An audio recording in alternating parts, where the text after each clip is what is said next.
Every once in a while, a piece of technology comes along that changes everything. A few days ago, something called ChatGPT was unleashed onto this world. When we talk about artificial intelligence, a lot of us have been thinking about Midjourney or Dolly. People were having existential crisis over these programs. ChatGPT is probably the most powerful thing I've ever seen in my entire life. There is only one logical thing I can do with the power of this thing, and that is to force it to design a board game for me and see if it's any good at it.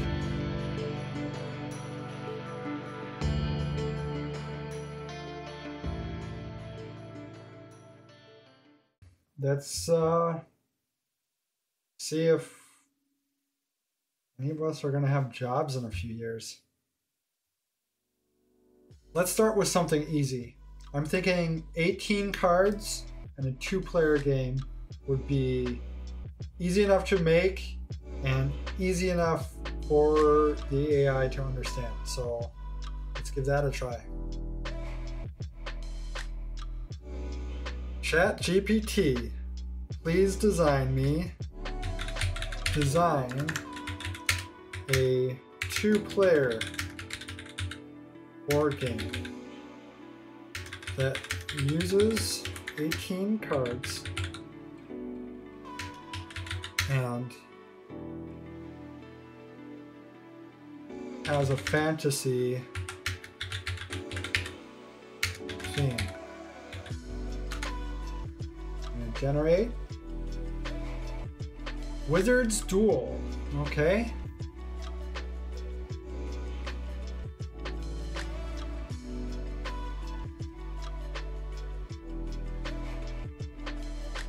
Oh wow. Okay. It's still going. Holy cow. Okay. Let's review the rules. Each player starts with a deck of 9 cards consisting of 3 attack cards, 3 defend cards, and 3 heal cards. That's pretty easy. Each player draws the top card of their deck and places it face up in front of them, forming their active card for the round. Place the remaining cards face down in the middle of the playing surface to form the draw pile.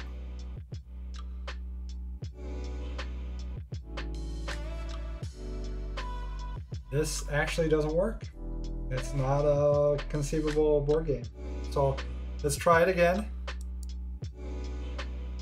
It goes, Quest for the Lost Kingdom.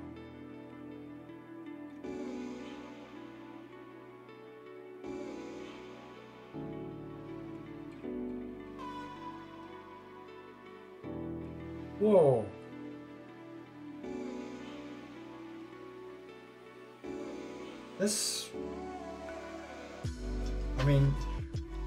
This potentially could work. Wow. Okay, so each player starts with 9 cards, each representing a different fantasy creature, a dragon, a wizard, knight, or elf. The game board is a grid of 9 squares, representing the Lost Kingdom that players are trying to claim. So we need creatures, right? So list all 9 creatures and their special abilities. And there it goes. So a dragon can move 2 spaces in a turn instead of 1. Okay, that's pretty cool. Wizard can defeat any opponent's creature regardless of strength. Knight has +1 strength in combat. Elf can move diagonally as well as horizontally or vertically. Dragon, what are the combat strengths? So I need list all 9 creatures, their combat strength, and their special abilities. That's what I need. So list all 9 creatures, their combat strength, and their special abilities.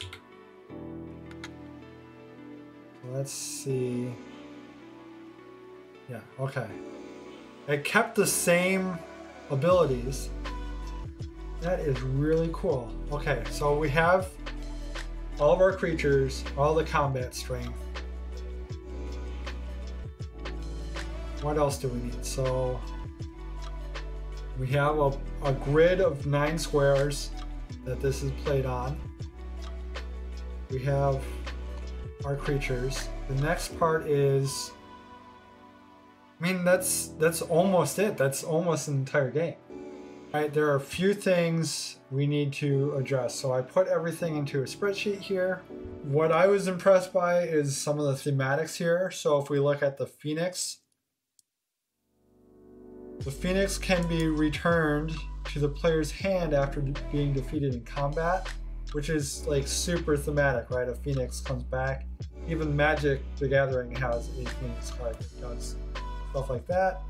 There are a few things that don't quite work though. So the unicorn, I don't believe we have any way of healing anything. There isn't a mechanic in the game for that. Some of the other things, like the way the goblin can move through occupied squares, that indicates additional rules that maybe aren't already stated. Same thing with the elf, can move diagonally. So I don't believe, we can look here. So you can move it 1 space in any direction. So the rules are not clear on that you can't move through an occupied square, or that you can't move diagonally. So we'll have to clear that up. But based on the features of some of these creatures, we know that we can do it that way. So a few other things is the centaur has +1 strength, the minotaur has +2 strength, the knight has +1 strength in combat.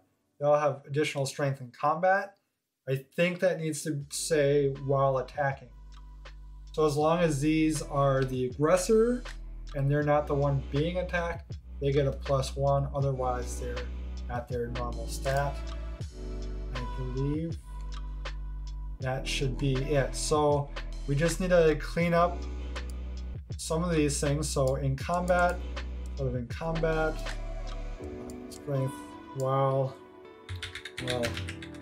attacking.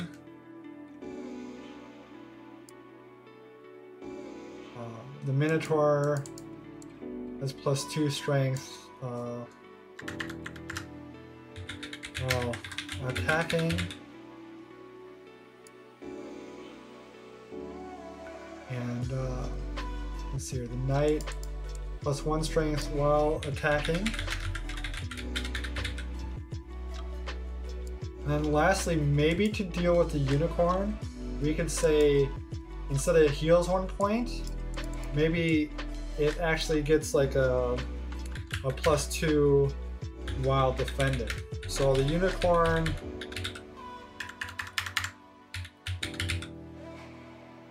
is a 3 while it's attacking, but it's a 5 when it's defending. So a unicorn can defend against the dragon, but it can't kill, a minotaur, or it can't kill a knight.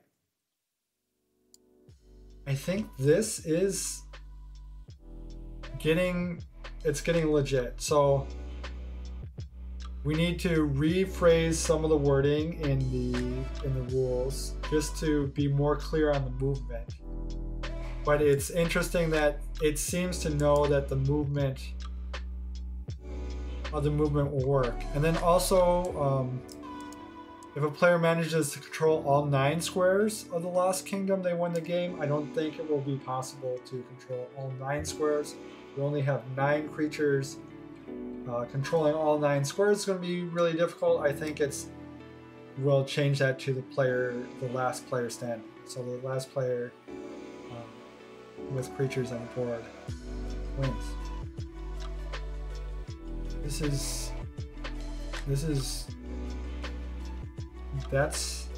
That's all I can think of to change. I mean, We're talking, I started like 5 minutes ago, and we have a game. So let's make the game, and let's see what happens.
Spaces, and he has +1, so he can kill the dragon. The problem is he only has +1 while he's attacking. So if I put him here, the dragon could kill him. So he needs to be at least 3 squares away. So I'm going to put him up here. How's the wizard? The wizard is the key card. It can defeat anything. So I'm going to put him next to the dragon. So I have to move this minotaur, otherwise it's going to die to the wizard. So I'm going to kill the phoenix.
So I've played the game a few times now. There are a few, just like a few tweaks that need to happen, a few changes in the wordings to the rules, but overall, and here's the crazy thing, overall, the game plays. There needs to be, you know, more iterations, more play testing.